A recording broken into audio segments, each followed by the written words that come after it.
What is the right way to upload a video on YouTube? How does a professional YouTuber actually uploads their video? A legendary YouTuber once exposed the biggest myth of uploading. Do you know who it was? This dog in his early days. But I could have never guessed what the myth was. Also, a lot of YouTubers make this mistake before they even start the upload process. Make sure you're not one of them. And finally, what are the key optimization settings that could make your next video viral? This is Imagine, and if you feel trapped, join me. I'm a data engineer who collects YouTube data, and today I have collected every possible data point the right way to upload a video. Step 1. What do you think is the right app to upload your videos? Many creators makes this mistake of uploading through YouTube or Studio app on their phone. But why? Does it harm your views? The answer is no. It's not about views, but you miss out on a lot of options when you upload through YouTube or Studio app. So if you want to access all the features, you will have to use the desktop version. Good news is you can access it on your phone as well. Search for youtube.com on Chrome, click on these three dots and enable desktop site. Then click on your channel icon. There you will see YouTube Studio. Open it in a new tab. After this, click on create and select upload videos and click on select files to choose the video you want to upload. One small tip here from my side. Check if you are uploading from the right account. So while your video is being uploaded, there are many settings that can confuse a lot of creators. Let's start with the title. This is incredibly important for a number of reasons. And the first myth that this legend has busted is that your file name is not important for SEO. What matters to SEO is your video title itself. So if you want to rank your videos in search, getting this right is the most impactful. But not every video is designed to get views from search. For example, no one searched for fake life of Bollywood celebrities, but this video got 20 million views. This is revealed even in the analytics of this YouTuber, where he says he gets most of his traffic from the browse page. So before you even worry about SEO, you need to decide what are you optimizing for. If your video is a kind of thing that people are not going to search, don't worry about keywords and SEO in the title at all. Just focus on making the title as clickable as possible. I have placed a link to Decoding Whitey's video in the description which explains just that. It's my way of thanking him for providing so much value. But if you're confused whether you need to optimize for search or browse, here's what I found after studying thousands of videos. If your video is a tutorial or interview, optimize for search, or else optimize for browse. Also, if you're worried about what keywords I should use, just type your topic in the search and see what people are searching for. Then use a tool like vidIQ to get keywords for free. You know what? Always check out the first 7 lines of my description. There's a lot of free stuff, awesome tools, and ton of value over there. Now let's move to the description, which a lot of creators get wrong. You might have noticed that the main part of the description gets auto-filled for some people. Not just that, even tags are pre-filled. But how? Well, you can do this by taking the help of a setting called Upload Default. Go to settings in YouTube Studio, click on Upload Default, and here you can put whatever information you want to be written in every video description. I have created a description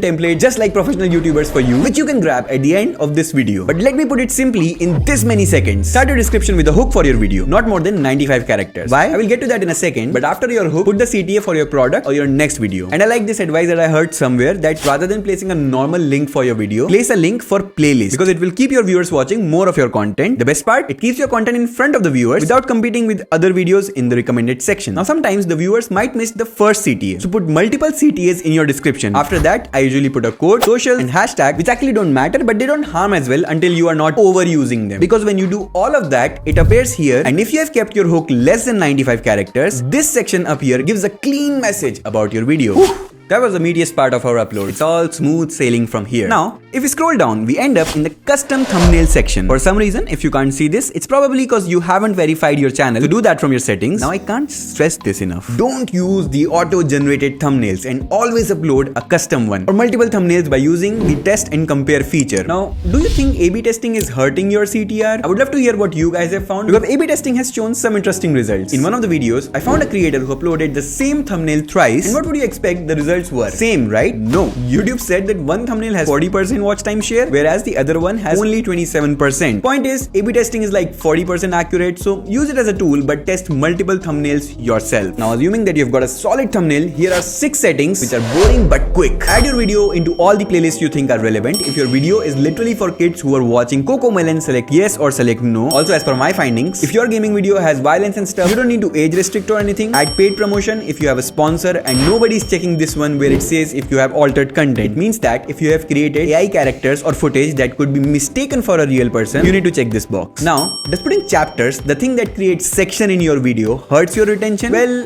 yes and no. Some creators offer it as a help for their viewers, whereas some completely avoid to keep people watching the whole thing. It all comes down to who is your target audience. If your average viewer is someone who has less time, let's say busy fathers, you should offer the chapters. But if your viewer is an 18-year-old with low attention span, chapters might hurt your retention. In general, I prefer prefer to give the chapters but keep the mystery. Moving on, do tags matter? The answer is interesting. But first, here was the experiment that Mr. Beast did. He once uploaded 2 videos with a random phrase in the description and tags each. And when he searched for that random phrase, only the video which had the phrase in description ranked and the other didn't. So our tags completely useless. It's 2024 and the algorithm don't need tags to understand your target audience. The same thing applies to the category of your videos. It's a legacy feature which holds very less value, but I still use them just because it's there. And you make sure that you don't spend more than 5 minutes on this. Alright, so by the time we have done all of this, our video has also been uploaded. But before publishing the video, under the visibility section, we get 4 options where many creators get confused about what to select: private, unlisted, public, or schedule. What are these and which one should you select? We'll talk about this in a bit. But first, let's talk about 3 most important upload settings. First is license. What do you think is the right option to choose here? Standard or Creative Commons? If you select standard YouTube license, it means that people aren't supposed to take your videos and re-upload it themselves. But if you choose Creative Commons, then they can. Best advice I got from my research was never say no to free publicity. And for that reason, I choose Creative Commons. I also allow embedding which let anyone use my videos in their websites. And finally, the short remixing is free publicity, so feel free to steal my content. Moving to the last setting that you need to care about in details page is this small button which tells YouTube to notify your subscribers about your new video. Seems obvious to keep it on, right? Well, no. And here is why. Colin and Samir have some of the biggest videos around Mr. Beast, but they often make videos which has